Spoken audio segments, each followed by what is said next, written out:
Hello, hello, and welcome to another episode of Magicians Only, sponsored by the fabulous Magic on the Go. Almost 1,000 tricks in your pocket. You can learn magic wherever you are, anywhere, at any time. It's a resource more than a course. It's an ever-growing museum, encyclopedia, and interactive way to learn magic, and it's the best. And I'm obviously very biased because it's my project. But anyway, Magic on the Go sponsors this amazing podcast, Magicians Only, which is of course just for magicians. Are you a magician? It's okay. You don't have to be a magician to listen to this. So yes, this is another episode of Magicians Only. They keep on rolling, don't they? Just like tantric orgasms. Or so I'm told. Anyway, today's episode is really interesting because this was on Magic on the Go for a while, and it's part of the egg bag teach-in that I have on Magic on the Go. If you've ever seen a magician do a trick with an egg or a bag, if you are a magician and you want to learn that trick, then you might want to check out Magic on the Go. There's an egg bag tutorial that's a deep dive with over 80 videos on the subject. Now, this isn't about the methods. This is about a guy who was an exponent of the egg bag and did an amazing job and was a wonderful performer. I saw him live at the Magic Castle year after year. He reminded me kind of the Don Rickles of Magic is kind of how I always thought about him. His name is Ricki Dunn, and he was a pickpocket and magician. And man, he was a ball of energy. He knew how to entertain an audience, take charge, and you didn't mess with Ricki on stage or off stage. Actually, he was an amazing friend, but also you didn't want to get on his bad side, which we're going to get into as we definitely near the end of this interview.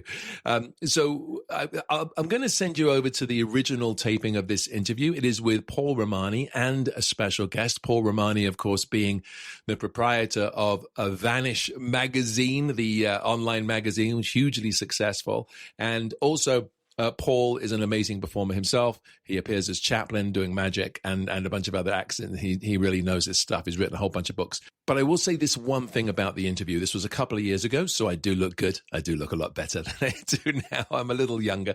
This interview was filmed over Zoom during roughly near the end of the lockdown. I was in Los Angeles. I was shooting episodes of a show called Mum. And so I was there doing that. And so I'm in a hotel room with this horrifically gaudy background. So that explains that. It's not my house. And two, it was recorded on Paul's system. There's a few moments where it kind of goes in and out, where we have some glitching. It's not a matrix thing. It's not like a universe glitching. It's literally just Zoom glitching. Okay. So just so that you know, it's not you and it's not the system here at Magic on the Go. It's, or Magicians Only. It is that Zoom system. Check out the show notes because there'll be a link to some of Ricki's performances, so you can see the man that we're talking about. And also, if you're interested in the egg bag, you can see his performance of the egg bag. I think he does a lovely job with it. He kind of uses it as an excuse to pick people's pockets, which is actually in and of itself a much harder thing to do these days. It's hard as a magician. Things change. People don't carry stuff in their pockets like they used to. There's a fabulous trick called the cap and the pence. And for those who don't know, what it is you borrow 6 giant pennies or $half. You borrow a matchbox and maybe a cigarette, and then you make the coins change places and vanish with a little piece of cigarette or a little mint or something. And you used to be able to borrow all of these props. You can't do that anymore. Nobody's got matches on them. Nobody's got $half or big giant English pennies. So you have to have an excuse for bringing those props out. Same goes for a trick like the knife through the jacket, where you borrow someone's coat and you stick a knife through it and then you leave it unharmed. Great trick, amazing routine. Bob Reed used to kill with it. A lot of people I know, like Matt DeZero, still perform it. Billy Kidd does a version of it. But you know, there are times when no one in the audience will have a jacket. It's just the way it is. And so you have to move with the times. It's getting harder to borrow money, cash, credit cards. Everything's on the phone. The phone is everything. So for pickpockets, it's doubly hard. One, there's less for people to steal. Right. So there's less stuff in there. Used to be, you look at the old video of the pickpockets and what have they got? They've got wallets and envelopes and letters and all this stuff that they used to carry around and giant sets of keys, and not so much anymore. Now they have a phone, maybe a car key and a condom. That's pretty much it. if you're lucky. Of course, there's also kind of people are much more sensitive about being touched on stage. People are much more sensitive in the audience's period. We're going to talk about that in another episode. We recently saw something happen while I was out performing to a comedian that I think Will Smith has a lot to answer for. But we'll talk about that in another episode, all right? So right now, let's take a look at, we're going to be talking about the egg bag. We're going to be talking about the great Ricki Dunn with the help of Paul Romhany and a special guest. Here we go.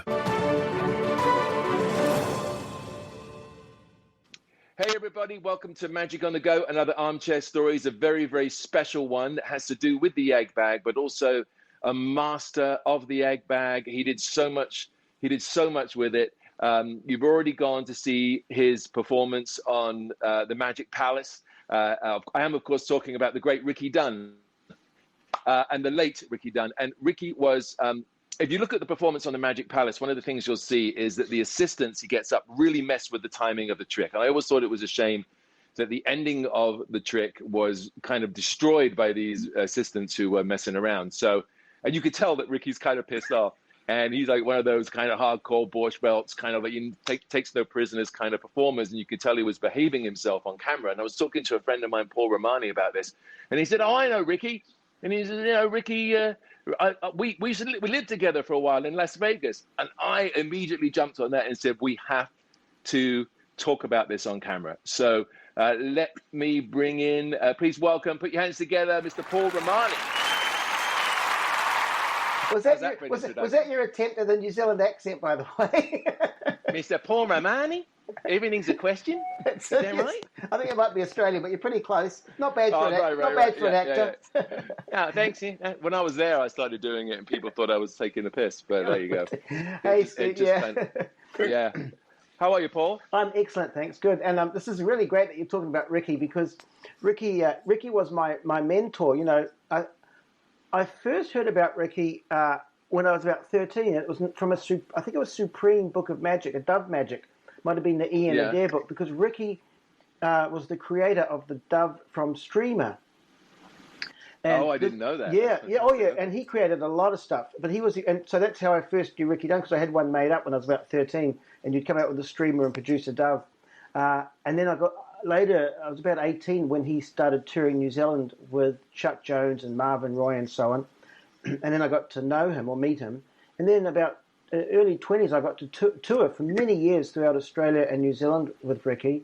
And then we became very close. And then our friendship built upon that. And I would go and visit him in Vegas. And as you said, I stayed with him for a couple of months after his spinal operation. And then, but what a character. I mean, I've got everybody that knows Ricki has a story about him. And I got hundreds of them. As a Ricki Dunn story. Well, let's go back to what you were saying about being on tour with. I should explain people who there's a style of comedian and performer, right? That Ricki comes from, that old school kind of take no prisoners. You had to go out and grab the audience and keep hold of them. And the one thing I love about Ricki as a performer, and I saw him a number of times at the Magic Castle, was that he had absolute authority over the audience. He scared the heck out of them, I think. But it was, I think so. It was his style of performing, and it as you said, the reason his act worked was, and it possibly wouldn't work today. I think his style might be too brash for today's audience. I'm not sure. Too aggressive. Aggressive. Everyone's so sensitive these days that So, but he came from a time where, I mean, he was very good friends with Robert Orban, who, of course, was, I think, a president's speech writer, a famous script writer. So, very close friends with him. But so that sort of style of performing those one-liners, bang, bang, he wouldn't let up. But the secret was, and I think this is part of the secret, was all those, that was misdirection. You see, he was, because not just the line, every single line was there for a reason with Ricki. Because I saw his act literally thousands of times, night after night. And he never, in my opinion, he never died on his ass once. He would always come off stage going, "That was the worst show of my life." But for everyone else, but he killed. But he killed. But wasn't he really kind of the most devastating kind of magician, in that he was a comedy magician with real chops, with real skill? He's not just going out and doing an invisible deck on the pom-pom stick. He's doing real pickpocketing and an egg bag, and everything seemed to have an original twist. I mean, his egg bag, for example. Well, his egg bag is phenomenal. I don't have his original egg bag, but I have. Well, actually, I do have his original egg bag. What am I saying? It's the one I use. I have the Malini. Oh, you do? He had the Malini egg. Well, I don't. He had the Malini. He had several egg bags, but he had a Malini egg bag. This is a bag he had for changing a watch. I think vanishing a watch that he had made up with his specifications, and that's in his book. And that's one, just so people understand, that's in Ricky's book, and the idea is, and it kind of goes back to Paul Stadelman idea that you drop the watch in the bag, but it looks like it goes through a hole in the bag and falls to the floor, right? Yep. He had a lot of different things like this. He was a creator, but he had a fascination with mentalism, with everything. So I mean, he was really schooled in the craft, and he honed his craft. He ran away to join the circus. I mean, he was really hard. Literally? Yeah, no, he really did. He was really hardcore. And the reason his act worked so well, and he told me this because near the end of his life, when I was visiting him or staying with him, he said to me, he said, "What?" He said, "Paul, you're the only person." I have to ask you a question. He said, "You're the only person that's never asked me to teach them my act." And I said, "Why would I ask?"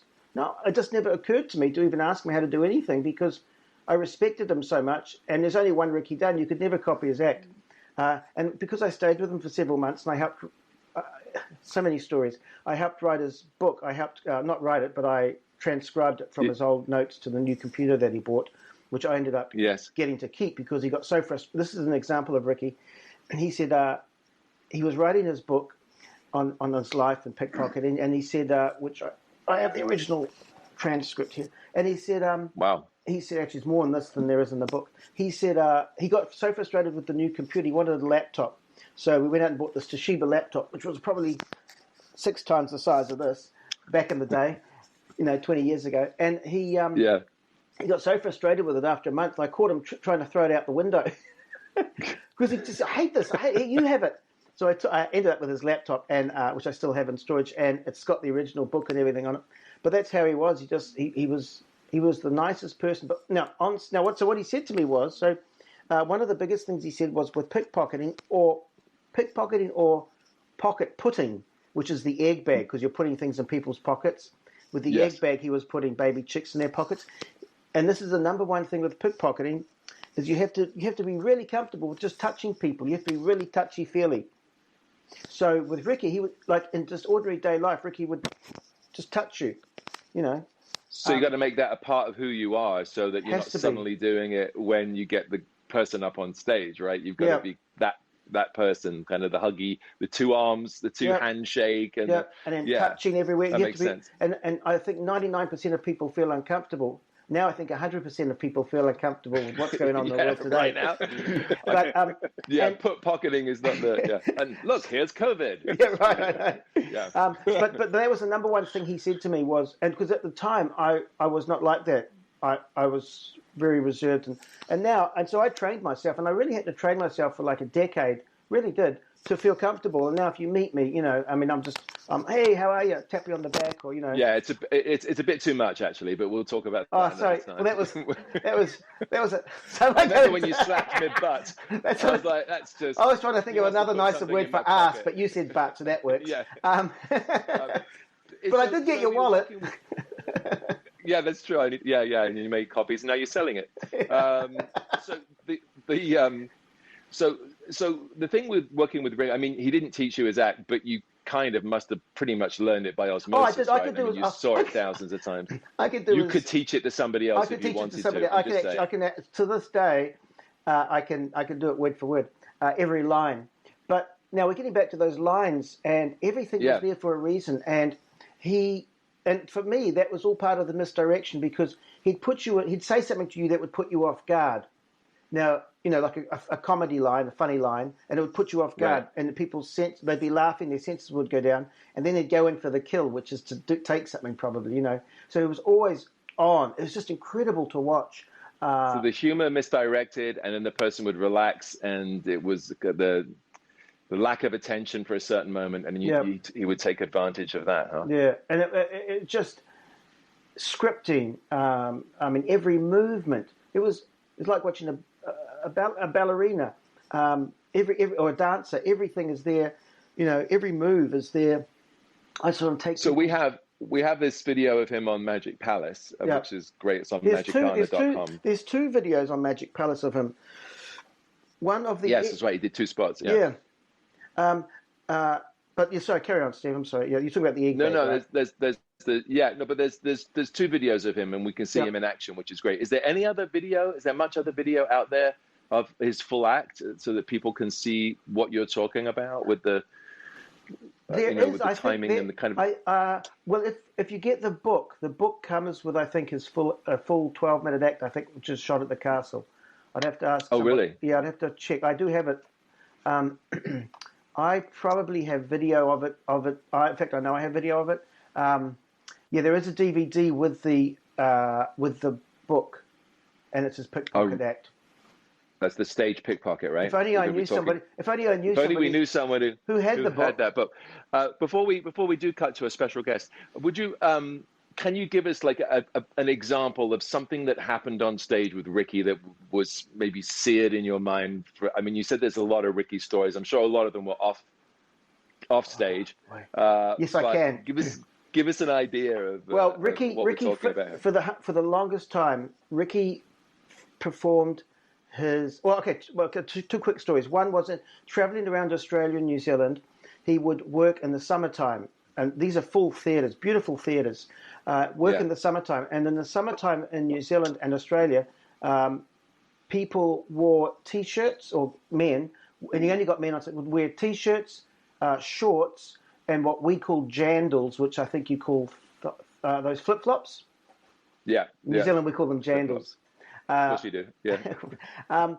And so it was almost... Now, here's a real amazing tip that I learned. I learned so much from just watching him, because I got to travel with him and Marvin Roy and stuff. It was incredible. But amazing, yeah. So here's what happened. So it was almost for anyone else. I would say for anyone else, it would be impossible to take anything from these guys, because they might as well be naked, because they had nothing. They had no jackets. You couldn't do the normal thing. Yeah. But nothing fazed Ricki, even though he was grumbling and angry and mad and hated the shows and wanted to go home. Nothing fazed him. And in fact, the special guest might have something to say, because he also toured with those shows with Ricki during those times. Okay. But the thing that Ricki did, which was really smart, and I do it to this day in every show, he would, 20 minutes before the show, he would just go stand outside and watch all the audience come in. And he wasn't getting this, no stooges, just stand and watch everybody come in. And then he would observe the audience. So because his act was so perfectly timed, he had to know before he came out who he was going to get, pretty much. Right. And so every single that's the one I learned a lot of things. But the big thing I learned was casing the joint or the audience before you go out, so you get a feel for who you're going to get up. It might change through the show because things change, but he had so when he went on stage, he knew what he was up against, and he knew who would potentially be good. And you know yourself. So he would, yeah. I mean, you know. So he would be able to pick. He would be able to pick kind of the best of the worst, right? So you could see, that guy's wallet. Because also, I guess he can see what people have in their pockets, if they're glasses, and and he's able to choose. Yeah. So he would. So by the time, even though it was the hardest thing for a pickpocket, and I swear he killed every show, and he came off. And that's the other thing I think I got from him. And for those that know me, every time I do a show, I think it's terrible, and maybe it is, but but I got that from Ricki. He was never satisfied. He was never satisfied, and so there's lots of. I actually find myself turning into Ricki as I'm getting older, which isn't anyway. I've noticed that. This is my attitude towards magic and magicians in general. Towards magic and magicians and audiences. Well, you just see. Why am I doing this? You see it all. You know. But he would give you the shirt off his back. He helped so many people. And never wanted anything in return. He was a genuinely an amazing person. I loved him. He was just, he was just incredible. Do you think? Oh, hang on a minute. There's the air conditioning started here, and it's very noisy. So I want to turn it off. I thought he'd never leave. Oh, which reminds me. That's a Ricki Dunn joke. I see. He's with me every day. Here's something that joke. And I do this all the time. So you might be in a group of people, you're having fun, and everyone's laughing. Yeah. And I forgot I do that joke, and it's his. He did it. My God! Really, that came from him, because that's a line that I used. I don't know if it's his line, but thought they'd never leave. It's probably a Robert Orban line, but it's a line I got from Ricki. And he would do it. So you're in a group of people, and it's fun and serious. I do it on every Zoom call. So somebody gets off, and you just go, "Oh my God! I thought they'd never leave." It's a great line. I got that from Ricki. Oh, isn't that funny? All these things that just keep flooding back, and I got that from him. I think we're in an era right now where maybe a lot of the magicians up and coming are really focusing on the magic, which is fine, the visual magic and the kind of and just using the magic as the form of entertainment, when we're kind of losing a lot of that cabaret and that stage kind of what it takes to get the threads of an audience and to hold them and to entertain and to deal with what some people will call heckling, but I think often is just people having a good time and taking part in the show and knowing how to handle it. Somebody getting up and going to the bathroom, for example, is a perfect example. I'm sure Ricki would get 10 minutes out of that. You know, and I used to have so much fun when someone gets up and then you're giving them kind of hell as they're leaving and they're going to the bathroom. And are you sure you really want to go? Because they're going to miss. It's going to be fabulous. I swear to God, I thought they'd never leave. And it's just. Yeah.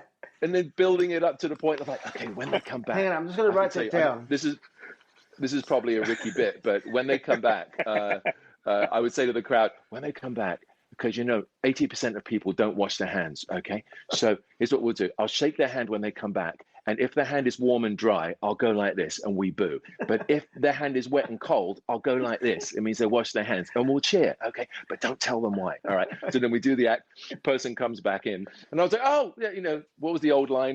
Could you hear us in there? We could hear you out here, blah, blah, blah. So when you shake their hand, and always, I would never do this. I would always do this, even if they didn't wash their hands. Because it was another cheer in the show. And the crowd was just, the guy looks shocked. And you connect with the audience that way. And I got the impression, just watching Ricki on Magic Palace and the few times I saw him at the castle, that he was that guy. He had his act that was timed, but he could make a left turn, go down a road, and then kind of bring it back to him. I mean, pickpocketing is, by its very nature, somewhat improvisational, isn't it? Because you don't know what you're going to find. Yes, it is. But his act was, he did, the thing I liked about Ricki's act was that he didn't, I've seen a few other pickpockets, and what made Ricki different was that he didn't announce himself as a pickpocket. It wasn't. Every other act I've seen is "Let's please welcome the pickpocket," and every other act I've seen around the world, their act has been more of a demonstration of pickpocketing, and I always thought that was a bit. I didn't like that because it puts the audience on guard, doesn't it? Well, not only that, but it's like it's an excuse if you're not that good. It's like, oh, we saw him do that, but then it's kind of, I feel it's a demonstration. Ricki did it as a magic, all the magic, like the 6 cards across. He did that. Obviously his whole routine with the lemon and the egg and everything. That's on Magic Palace. Dance fool.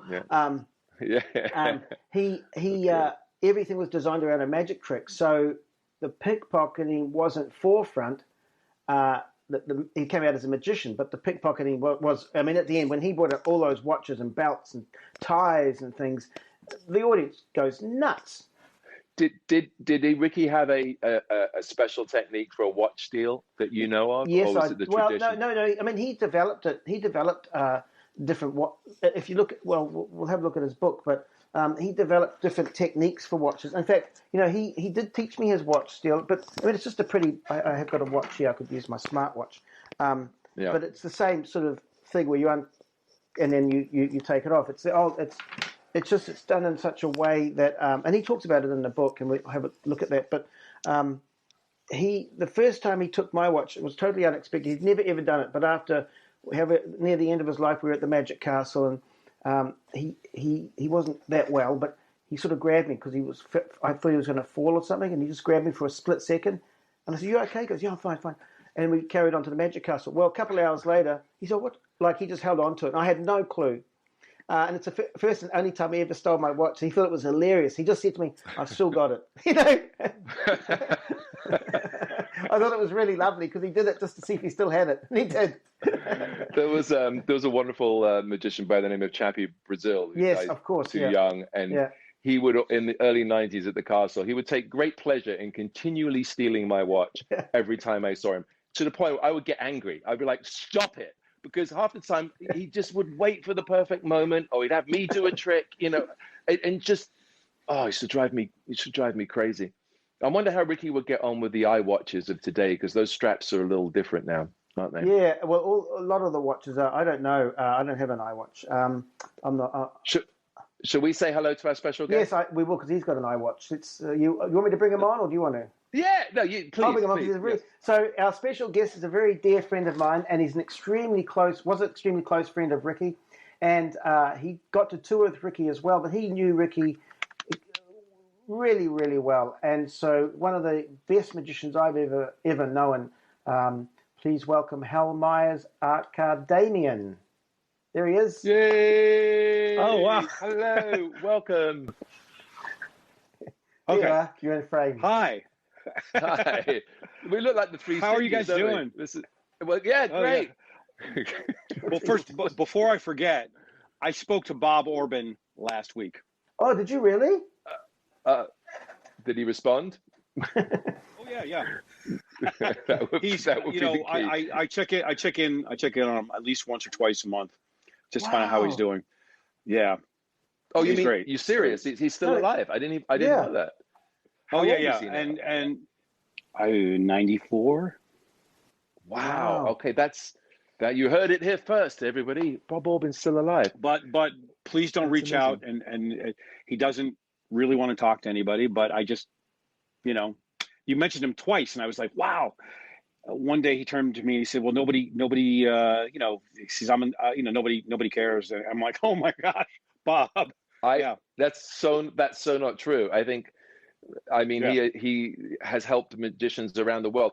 I do remember a funny article I read in the Magic Wand magazine once when the Robert Orban books were flooding England, and a lot of British magicians were doing American one-liners and comedy patter. And I remember this article written by a very snotty English magician that was begging his brethren to stop using American colloquialisms in their patter, because nobody knows what a dime is. Please, let's go back to the Queen's English. That was the impact. Well, there was another reason. That's amazing. There was another reason I could never do Ricki's act, because it wasn't who I was. It was who Ricki was. It wasn't who I was. So you can't do someone else's act because it's who that person is. Yes. Forward. So I see. Who's the forward guy? There it is. Move it into frame. No, Bob Orban. Yeah. There you go. Forward by Bob. That's in Ricki's book, right? Yeah. Yeah. So Ricki's book is the stage pickpocket. The professional stage. Yes. The professional stage pickpocket. And is this still available, or is it out of print?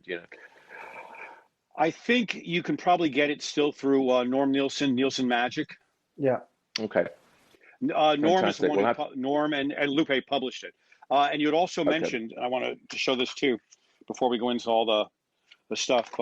There is this DVD, his act. See, that's fantastic. So you can read about it and then see it in action. And I think that's what a great combination of both things. So tell us about your experiences with Ricki, because I think, and then maybe we can talk about the egg bag specifically. Yeah. Well, I met Ricki probably in 1980 or 81. I was touring. I was doing a show that landed in Miami Beach, and Ricki was on the ships at the time. And he would come in, and he was very good friends with another friend of mine who had a magic bar called Warren Lee, really super guy I've known for over 40-some years, and Howard Brooks. Oh. And Howard Brooks was living in that area. So Ricki would come and stay with Howard.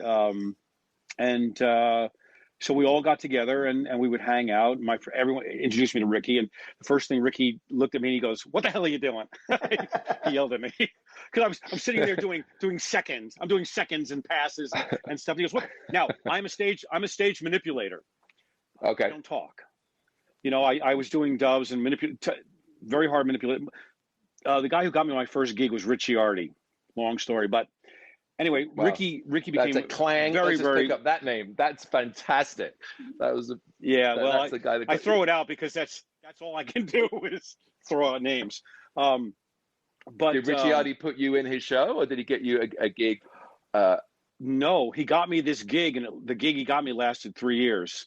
My first stop was in Spain, then Miami, then Brazil, then Chicago, then back to Miami. I mean, it was like, it was great.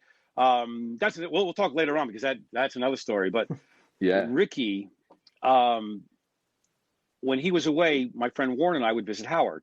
Howard was the guy who invented the bra trick. Right, that's it. Yep. Howard Brooks invented the bra trick. Wow, I bet if he had a dime for everyone who did the bra trick, he'd have $1. Million. Yeah. And you don't think about that. You don't think about someone actually had to come up with the idea first. But and just a side note. Just a side note on the bra trick, because everyone knows this is my one pet hate trick. Pet peeve, right? A side note on the bra trick. Everyone's doing the bra trick not the way it was designed. The original routine was completely different than what people are doing now. And what was the original routine?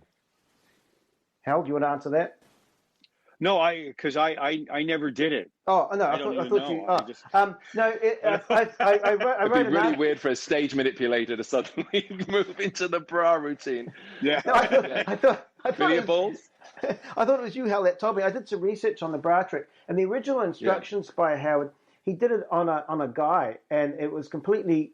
It wasn't on a girl. It was on a guy, and it was done in such a different way than people are doing it now, and that's the original instruction. It wasn't intended to put anybody down, or you know how people are doing it now. It was very different. He designed it very differently.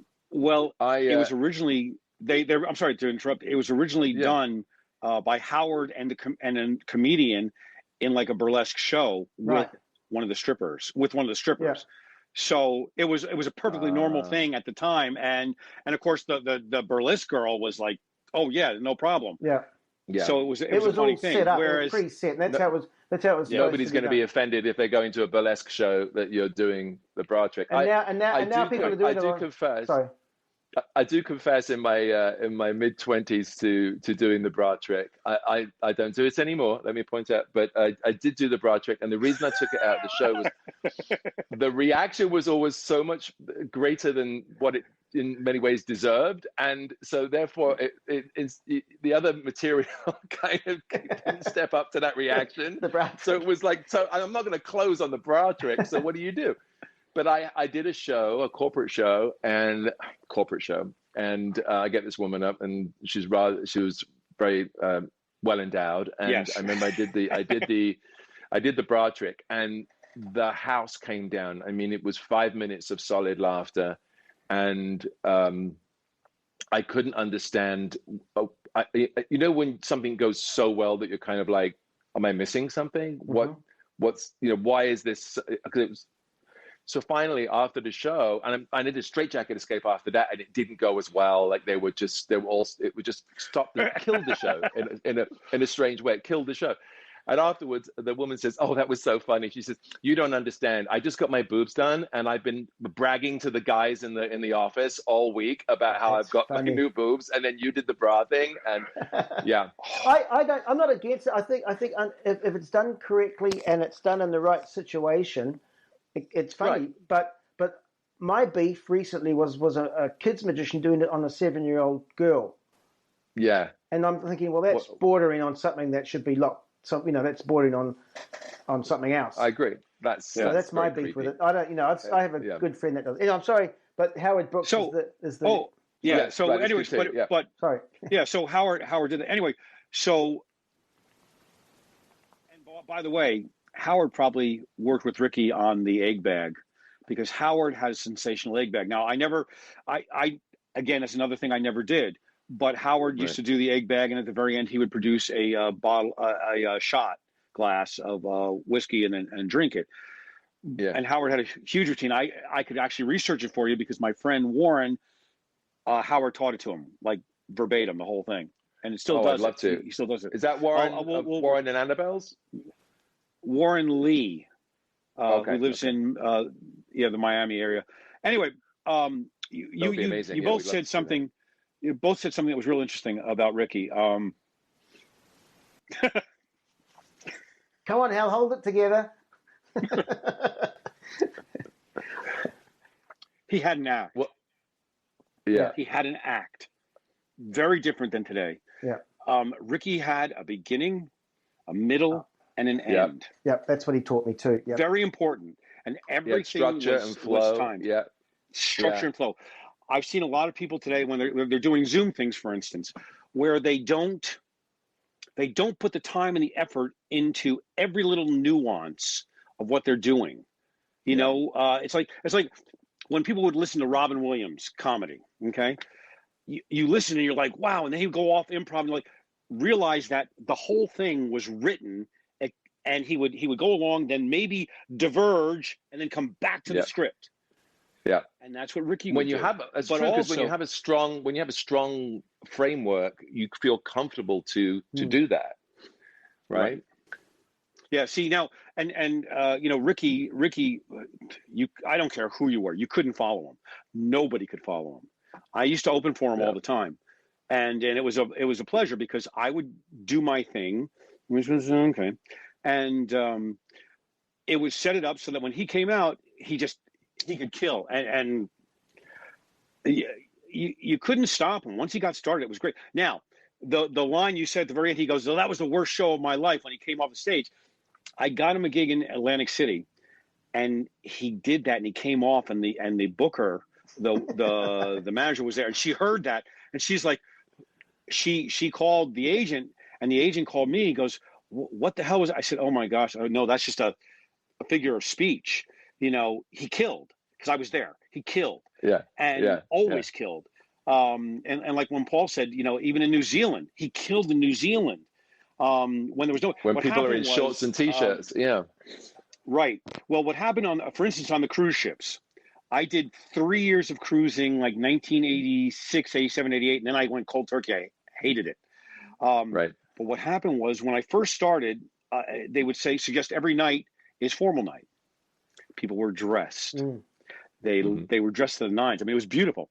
Then, as Carnival Cruise Lines became more popular, all of a sudden, formal night, you'd see people running around in Bermuda shorts. Right. Well, all of a sudden, the audiences started less and less dressing. And then people like Ricki, who had an act that really required a man to wear a tie, a belt, maybe have their wallet, comb, all that started disappearing. Well, he figured out ways to make it work, but it got tougher and tougher and tougher. And sometimes he would steal the same. If the guy had a wallet, he would steal it like 5 times. Just take it and keep putting it back, pull it out, put it back. You know, that's kind of what happened. But you know, one of the funniest moments I think I ever saw, I was working with him. I think it was at the Magic Island in Houston. And he's standing there and he's pulling the guy's belt off. And if you've never, he's talking to the guy, and he has the guy looking in his coat first. And while the guy is looking in the coat for the lost money, which is the thing, he would burn the bill, the lost money, he's stealing the guy's belt. And the whole audience sees the belt just coming through like this. Is this coming through Ricki's fingers? He's pulling it like this, and it's just sliding out. And the audience is on the floor screaming because this guy has no idea. And then he gets to the very end, and he turns, and the audience sees him flash the belt. The guy has no idea. He turns, and he says, "Did you see that?" And as he does that, he rolls up the belt, and he sticks it in his top it. He's one of the first people to use the top it, not necessarily to throw things in, but to hold them. Well, he would set up the tie steal. The audience is watching it, and they're laughing, and the laughter is building and building.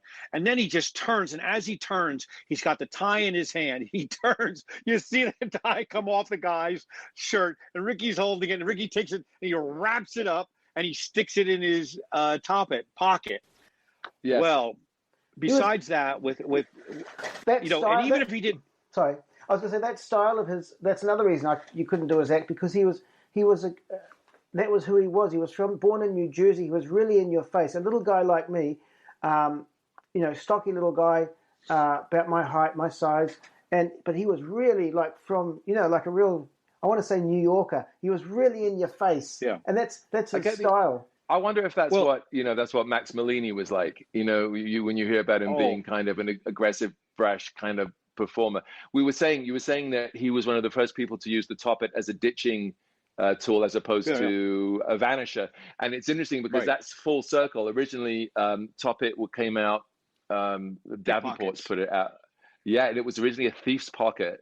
And then this guy called Harold Comden put it out with Davenport's way back as a vanisher, and then it's so interesting. It's come full circle to and it is a great ditch. I mean, even for manipulators, if there's a guy I know who does a muscle pass on a coin. So when he does a coin vanish, he just muscle passes that coin into his Toppet. It's the perfect vanish. But this is amazing stuff. So when Ricki was doing, when Ricki would do an egg bag, again, the egg bag is an excuse, but instead of pickpocketing, he turned it around at that point, didn't he? He started putting stuff into people's pockets. Who was I think you have the manuscript because we talked about this. So if you hear background noise, John Paul's just come home. Means I have to leave shortly. But who was it? Eddie Joseph. Eddie Joseph has. So I have that too. Yeah, right. It's really good body loading. By the way, Ricki did baby chicks, of course, in that, but he also did the cups and balls with baby chicks. He developed a lot of stuff with baby chicks that nobody knows about. I think Johnny Ace. He knew Johnny Ace Palmer really well. Of course, Johnny Ace is FISM winner with his baby chicks. I'm not sure who helped. I'm not sure if Johnny. I should ask Johnny Ace. I'm not sure if he helped Ricki or Ricki. I don't know how it worked. I remember Ricki told me once, but Ricki did the baby chicks. And he had the pockets to hold the baby chicks. And again, he had special pockets. He had special pockets in his pockets. And I think he only had 3 baby chicks. I think it was 3, but he would just keep reloading them in. And as you said, I mean, I asked him. I first saw that performance when I was staying with him, and he said he wanted to take the guy out. Literally, so it was that close to just knocking him out. You could see it. You could kind of. If you know Ricki, he would have done. Well, the camera hadn't been there. Yeah. You said one thing about Ricki was the greatest friend. Oh yeah, greatest friend. If he was your friend, he would defend you no matter what. He would. And so you hear all these stories about people tell stories about Ricki and that. However, half those people, major names in Magic, Ricki helped them out. Yep. And I'm talking about financially. Yep. I'm talking about they needed something. Ricki was the first person there to help them. Mm-hmm. And so they may have made fun of him, but in the long run, a lot of people, I'm not going to mention names now, but there are a lot of people that owed Ricki a huge debt. And he was a fierce friend. I mean, I'll tell you a funny story. A fierce friend and a fierce enemy, right? I mean, this is, it seems like there was no middle ground. That was. Well, here's what he told me. And a fierce performer. Yes, tell us the story. No, before he died, this is a true story. Before he died, 2 things. 2 days before he passed away, he phoned me up. And he said to me, and this is when I just went silent on the phone. He said to me, I see if I can tell you without choking up. He said, Paul, I've just realized something. I'll never work again. And if you knew Ricki like we did, for him to actually say that, you knew something was up. And 2 days later, he passed away. But he also said, and a couple of weeks before, because he was fighting with pain, he was in so much pain with he had a spinal injury, spinal problem. He had the operation. He went and so he was going to meet me. I was going to look after him. When he went to the doctors for a checkup, and he bent down he dropped the magazine. And now he'd had the operation. And he was feeling 100%. He said it's incredible. He wanted to drive up to LA, pick me up, but he bent down to pick up a magazine, and something happened with the spine again, and it went back to square one. And from that point on, he just went downhill. But he did say to me, he said, when I go, and I won't say the names of the people, he said, I want you to take my ashes. He said, I want you to take my ashes, and I want you to blow it in the face of these 2 people. Can you text me? Can you text me the list? Can you text me who they are? I won't publish it, but I do want to put some. I'll put some ashes in their egg bags. Yeah. Steve, did you know David Avedon? Yeah, briefly when he was early days at the Magic Castle. And then, didn't he write the Joe Berg book as well? David. I feel like David did, but yes, he wrote a pickpocketing book. Well, he was also very close to Ricki too, and Ricki, they love-hate relationship. Ricki, he really liked him, but he kept saying, he's just trying to get my stuff. He's trying to learn, and David was nothing like Ricki. But, totally different style of performer. Totally different style, yeah. But he respected Ricki so much. It's like Paul, myself, David, just a huge love. Yeah, I think there's some beautiful. It's a beautiful way to end, by the way. Yeah. And then the Ashes story, which we're going to complete Ricki's wishes. So you just let me know. I might have already done it. If I ever went up to anybody and accidentally blew something on you. Hey, look, it's gone. Oh, I'm sorry. Let me just get that up. Yeah. Well, Ricki's still getting laughs. He's still getting laughs even now. Yeah, well, man. Listen, guys. Thank you so much. Oh, yeah. So this is the book. We'll find out if you can get it from Nielsen. I'm going to get myself a copy. I would suggest everyone else gets yourself a copy. His routine, by the way, his routine in there is with the egg bag and the watch. It's all in there. Everything. I've got the original manuscript here. Right. Is the baby chicks in there? Did he publish anything with the baby chicks? No. But he did show me. He did go through it with me. It's difficult now to do stuff with animals anyway. You couldn't do it with baby chicks. You'd have to do it with lemons or oranges or something else, Yeah. Tomatoes. I think tomatoes would be funny. Well, when you think about scrambled eggs.